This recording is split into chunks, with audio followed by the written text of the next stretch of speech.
and welcome to the show. I am Kachi Ofia, your host for the next hour of pure entertainment, arts and culture. You know what this is.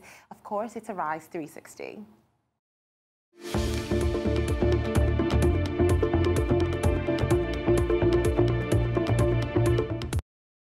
Now, we're so excited because it's the end of the week, and like we always do every single time, we've put together a roundup of the very best bits from all of our weekday shows. So here's what you can look forward to today on Arise 360. To start with, I will be giving you all the major highlights from my daily reviews from around the world. And then we'll make our way to the music industry, and then I'll tell you what stories kept every single person talking. Also on the culture. And finally, we'll be breaking down all the stories making major headlines on the small screen and the big screen when we talk film and television. All that and so much more right here on Arise 360.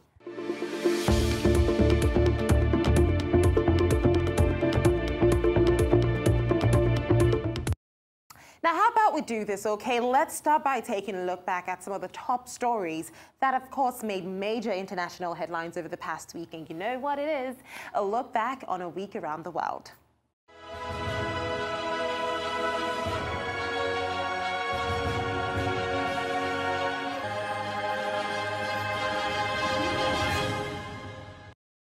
Now, let's begin in the U.S. as always and talk about the world's richest man, Jeff Bezos. Now, he is reportedly, or rather was reportedly furious that his new girlfriend shared a very raunchy text message that they both had with her friends. So, as he was celebrating his 55th birthday, Jeff Bezos was basically riding through the week from hell, weathering the storm of his very public divorce and allegations of an affair. Now, according to the Mirror Sunday people, sources close to the Amazon boss said he is not impressed that his very own girlfriend, Lauren Sanchez, was so careless, in quote, to share the details of their private conversations with friends. Now, this is just like some inside information, so it's understood that Miss Sanchez had sent text messages to one friend, showing off her new relationship, you know, I have a billionaire boyfriend, and then, of course, this one friend sends these messages to the Enquirer, and the rest is history.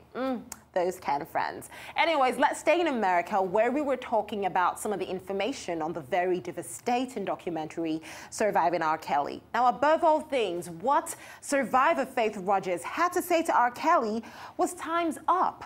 Faith Rogers was speaking in New York at a news conference organized by her attorney in response to threats allegedly made by R. Kelly, including disclosures about his accuser's sex life from other men.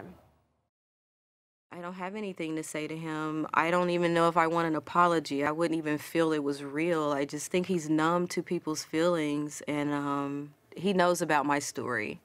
He's been dismissive about it. He still didn't address what he did to me. So I just hope he gets help. He admits to his wrongdoings, and he's held accountable. I'd just like you to know that you really hurt me. I was a little girl in like a bad man's world. I never really recovered from it. I'm really angry with you for what you're doing. I don't understand it. Why you would want to hurt so many women. Well, that's what some of the women from the docu-series had to say to R. Kelly. That's if R. Kelly could hear them speak. Well, let's go over to Latin America, where the line from William Congreve's 1697 poem, The Morning Bride, said, "Heaven has no rage like love to hatred turned, nor hell a fury like a woman scorned." Well, when you hear the name Lorena Bobbitt, what comes to mind? Well, you can imagine every man's nightmare. So Jordan Peele, the very amazing director from Get Out, has made a 4-part documentary series on Amazon about what went down between Lorena and her husband, John Wayne Bobbitt. Now, in case you're wondering, here's a preamble. So Lorena said John was the abusive one in their relationship. He forced her to have anal sex, and when she got pregnant, he made her have an abortion. Now, according to the stories, they had a very off-again, on-again type of relationship, but they still stayed in the same apartment. And then, this remarkable date, June 22nd, 1993, she said John raped her. Now, at 4:30 on the morning, 23rd, the very second day, Lorena went to get a drink of water. Very simple morning. However, she saw a 12-inch knife on the counter. What did she do? She took it back to the bedroom and used it to cut off John's penis at the base. And then, of course, on her drive out that same morning, she threw it out of the window. Well, let's go over to Asia, where Lucy Liu's practice involves plucking trash off the street and giving it a new home in books. So the actress is best known for her amazing on-screen personas. I mean, we're talking about O-Ren Ishii, the samurai-wielding member of the Deadly Viper Association Quad in Kill Bill, or one-third of the rebooted Charlie's Angels Girl Squad. But you see, nowadays, she's focusing less on the, fighting, and then, of course, paying more attention to being a serious artist, making headlines, because she's about to have her first museum show. Now, the 50-year-old Queens, New York native is part of a two-person show with Shubigi Raut in Singapore's National Art Museum. It is titled Unhomed Belongings. Now, this title refers in part to Lucy Liu's practice of picking up pieces of trash off the streets and then affixing them into books. While the show also includes a dual-sized photo collage titled Velocity that Lucy Liu made in response to the September 11 attacks. And in Australia, you see, we love Miley Cyrus, we love Liam Hemsworth. However, they're making us feel a little blue with love because the very newlywed Miley Cyrus shared a very emotional love letter to her husband. It's so nice to say that. And this was in honor of his birthday. So Hemsworth just turned 29 and Miley Cyrus broke their unofficial Let's Keep Our Love Private policy by sharing clips of them goofing around and then, of course, a post. Now, in this post, she wrote, "I thought I could share some of my favorite things about my favorite dude in honor of this special day." Now, she said, "The way you look at me, the way you look at our dogs, our pigs, our horses, our cats, our fish. Wow. The way you look at your family, your friends, at strangers, at life." Well, she went on to say lots of other beautiful things and, of course, shared several pages of things she loved about Hemsworth, including having a teeth-brushing partner. And, of course, who can't forget the fact that she mentioned his dirty socks on the floor. Anyways, we love them. They dated off and on over the years before celebrating the 2018 Christmas holiday by getting married. Oh, that's so sweet and honest. Anyways, let's go over to Europe. You know we love fashion. So if Dolce & Gabbana are still stinging over the terrible backlash they got in China, well, they managed to salvage that situation in Milan with quiet elegance. So the runway show was the brand's first major outing after being forced to cancel a Shanghai show. This happened in November because they were accused of cultural insensitivity. Well, the pace of the Milan show was slow, very determined and focused. Designers Domenico Dolce and Stefano Gabbana sobbed out millennials for millennials. The collection contained an array of timeless looks for the global dandy, from an American Great Gatsby to a Silicon Noble, or guess what? Even a Chinese tycoon. What a way to appeal. Well, the designers put the focus on workmanship because we had tailors cutting and stitching as the models walked in the background. And of course, in the UK, this entire week, every single person was buzzing because we know that the royal family is constantly growing. And right now, so is Meghan Markle's adorable baby bump. So she is getting ready to enter the final stretch of her pregnancy and welcome her first child with Prince Harry in the spring.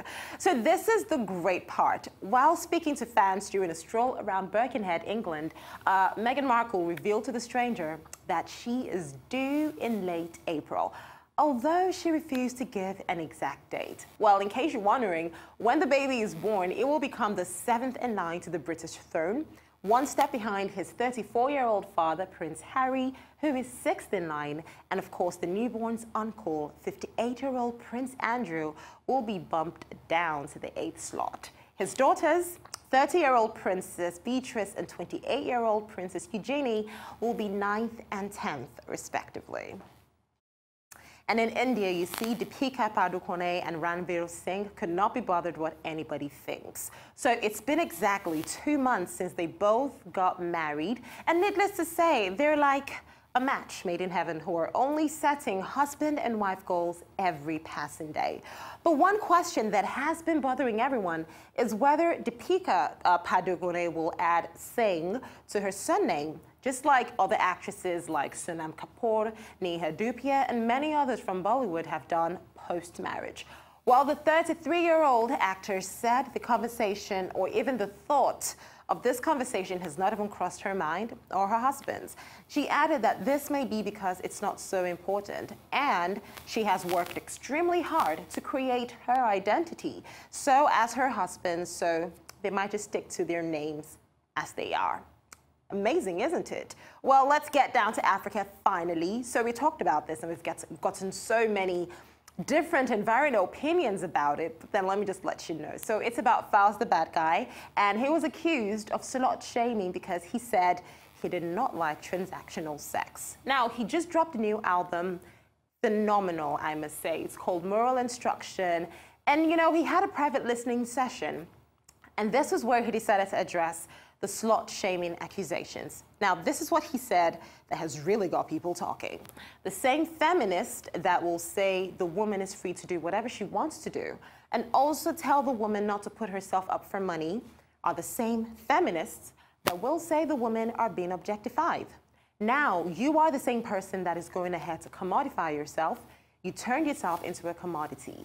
Now, a lot of people are offended because, first of all, he's not perfect. And then they really feel like he was wrong to bring in all feminists into the matter and then degrade the idea of feminism because some women slip around for money. Well, in Africa, you see, this is another kind of situation that Miley Cyrus and Liam Hemsworth were trying to do, but then they're done with it. And it looks like Adekunle Gold and Simi are officially done with theirs as well. So we're not too mad at them anymore. I mean, they just got married. We're really excited for them. Anyways, after teasing us for so long, they decided to give us a good reason to love them again. So they just released a new video. Exactly. It is called Promise, and it talks about their very intimate wedding. Yes, it's amazing. I mean, it turned out to be the visuals to their secret wedding, and it's about love and affection and how they just promise to stay together forever, never leave each other, and now we just want you to view that same love. So take a look.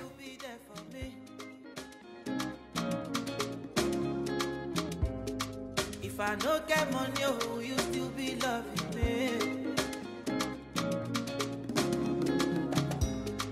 If you knew my weakness, will you stand by me? See one bamba me, ja show my shake me. Well, we will stand by you guys, okay? As long as you're not keeping any more secrets like a baby, maybe.